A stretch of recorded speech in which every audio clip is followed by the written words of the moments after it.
नमस्कार, फिर पैसा बोलता है में आपका स्वागत है। मैं आनंद श्रीनिवासन। कुछ साल पहले एक पेमेंट्स बैंक लाइसेंस ने एक बड़ा कॉर्पोरेट ने लिया था। कॉर्पोरेट का नाम रिलायंस है। उन्होंने जॉइंट वेंचर की एसबीआई से।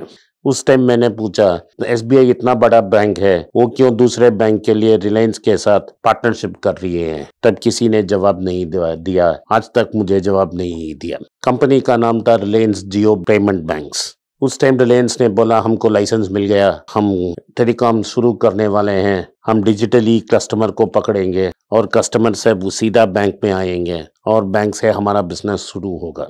अभी तक पेटीएम को भी अभी लाइसेंस मिल गया है। पेमेंट बैंक का लाइसेंस ये है कि आप सिर्फ small and under bank customer को टारगेट कर सकते हो। तो आपका मैक्सिमम बैलेंस उस अकाउंट में 2 लाख ही हो सकता है। आप एक क्लाइंट से 2 लाख के ऊपर से पैसा नहीं ले सकते हो। इस पैसे को, जो पैसा कैश फ्लो में आएगा, उसको आप इस्तेमाल नहीं कर सकते हो। आप सिर्फ बैंक गवर्नमेंट सिक्योरिटीज में पैसा रख सकते हो। इसमें इतना बड़ा पैसा कमाने का बात ही नहीं है। इसीलिए बहुत सारे फाइनेंस पेमेंट बैंक्स फेल ही हो चुके हैं। एयरटेल ने भी एक बैंक शुरू की, फायदा नहीं हुआ बैंक का। बैंक का यही ब्यूटी है कि आप उससे मनी आर्टिफिशियली क्रिएट कर सकते हो। फ्रैक्शनल रिजर्व बैंकिंग को वो जब ही यूज में आएगा जब आप पैसा कर्ज में देते हो। अगर पेमेंट बैंक कर्ज नहीं दे सकती, उससे कोई फायदा नहीं है। लेकिन उस टाइम में उन समय में कोई मुझे सीरियसली नहीं लिया और सब लोगों ने समझा जो रिलायंस टच करेगा वो सोना में आ जाएगा। आज 4-5 साल हो गया, बैंक का शुरू होने का नाम ही नहीं है। तो जानकार लोग बोल रहे हैं अभी बिजनेस प्लान तैयार हो रहा है। एक बिजनेस प्लान तैयार होने में कितने साल लगेगा? 5 साल तो नहीं लगेगा। 5 साल में तो 10 या 15 न्यू बैंक शुरू हो गई है। लेकिन मेरा ख्याल है कि रिलायंस ने सोचा नहीं क्यों वो पेमेंट्स बैंक शुरू करने वाले हैं। पेमेंट बैंक में आपका क्लाइंट से पेमेंट एक्सेप्ट कर सकते हो, पेमेंट गेटवे शुरू कर सकते हो और डायरेक्टली पेमेंट कर सकते हो। दूसरा, आप पेमेंट करके मर्चेंट्स के नाम में पेमेंट एक्सेप्ट कर सकते हो। अगर मैं एक छोटा सा मर्चेंट हूँ, मेरे पास क्रेडिट कार्ड लेने का पैसा नहीं है, तो मैं आपको आउटसोर्स करूंगा। आप क्रेडिट कार्ड एक्सेप्ट करेंगे मेरे नाम और पैसा सब मेरे नाम अपसेट करोगे। 1 या 2% कमीशन आप लेंगे और बैलेंस पैसा मुझे दे दोगे और सारा हिसाब किताब आप मेरे लिए रख सकते हो। तो मैं इमीडिएटली ट्रैक कर सकता हूँ कस्टमर कौन है, कितना पैसा आ गया और उसके बाद में शिप कर सकता हूँ। लेकिन जब तक रिलायंस ने इसके बारे में सोचा, दूसरों बहुत सारे ऐसे आ गए जो इस स्केल में माहिर थे और उन्होंने शुरू कर दिया बिजनेस। वो उनको पेमेंट बैंक लाइसेंस ही नहीं चाहिए था, सिर्फ पेमेंट गेट करना था। इसको आप फिनटेक बोल रहे हो। सो फिनटेक में रेजर पे आ गया, पेयू मनी आ गया, पेटीएम भी इसको अपना बड़ा इनोवेशन बोल रही है। ये तो इनोवेशन ही नहीं है। इस सबको मारने का कारण और श्रेय जाएगा यूपीआई का ऐप, जिसने national payment company of India ने शुरू की राजन की टाइम में।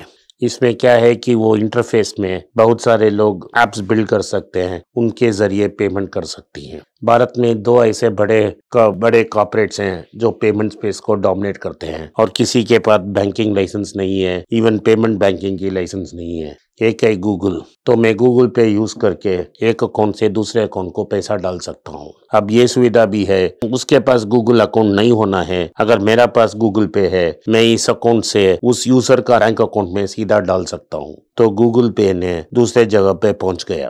पहला तो आया था फोन पे ने, और फोन पे मार्केट डोमिनेट कर रहा है। सो फोन पे और गूगल पे टुगेदर के दोनों के बीच लगभग 75% मार्केट शेयर उन दोनों के पास है और इन दोनों में 40% फोन पे के पास है, 35 या 36% गूगल के पास है। गूगल पे ने एक और इनोवेशन डाल दिया। उन्होंने फिक्स डिपॉजिट सोर्स करने शुरू कर दी इक्विटास के बैंक के स्मॉल फाइनेंस बैंक के लिए। अब एनपीसीए में ये भी है कि आप ऑटो फैसिलिटी कर सकते हो, महीने भर महीने पैसा ट्रांसफर कर सकते हो रिपीटेडली। इन सब इनोवेशन के कारण पेमेंट बैंक का लॉजिक ही खत्म हो गया। जो पेमेंट बैंक कर सकता है, ये गूगल पे भी कर सकती है, ये फोन पे भी कर सकती है। और दूसरा जो कंपनी है जिसने सेंट्रम ब्रोकर्स के साथ पंजाब महाराष्ट्र को बैंक को टेक ओवर करके उसको स्मॉल फाइनेंस बैंक में बदल दी, वो भी कर सकती है, भारत फोन पे। इन सब के कारण पेमेंट बैंक का लॉजिक ही खत्म हो गया, बिजनेस प्लान ही खत्म हो गया। लाइसेंस मिलने के बाद 5 साल में कोई प्रोग्रेस इसी कारण में हुआ। जब मिंट में आर्टिकल आया, लोगों ने रिलायंस स्पोक्समैन से कांटेक्ट की और उनसे पूछा ये क्या हो रहा है भाई। तो उन्होंने कोई जवाब देने से इनकार कर दी और बोला जब डेवलपमेंट आएगा हम आपको इत्तला करेंगे।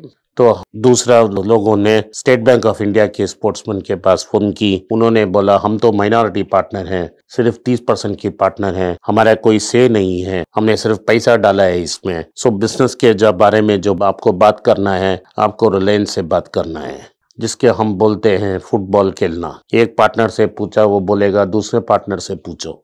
आखिर बात सच है कि ये बी मैप की सक्सेस के बाद पेमेंट बैंक का लॉजिक ही खत्म हो गया।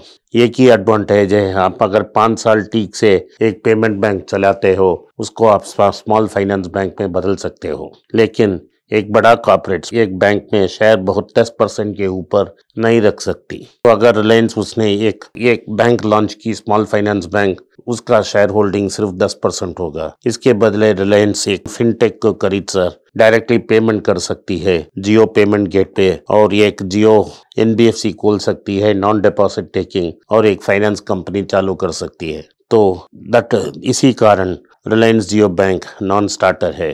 नमस्कार, धन्यवाद, जय हिंद। नमस्कार, मेरा नाम आनंद श्रीनिवासन है और मैं एक पर्सनल फाइनेंस कंसल्टेंट हूँ। मैं 2 YouTube चैनल चलाता हूँ पर्सनल फाइनेंस के बारे में। एक मनी पेज तमिल में है। मेरे बहुत से दोस्त बोले कि मैं हिंदी में एक चैनल शुरू करूँ, तो मैंने एक पैसा बोलता है नाम का एक हिंदी चैनल शुरू किया है। मैं पर्सनल निवेश के बारे में ही बात करूँगा। आप उसको सब्सक्राइब करें, अपने दोस्तों को शेयर करें। अगर आप हिंदी नहीं जानते हैं तो पैसा करें। जो आपके दोस्त हिंदी जानते हैं उनको सब्सक्राइब करने के लिए आग्रह करें। धन्यवाद, नमस्कार।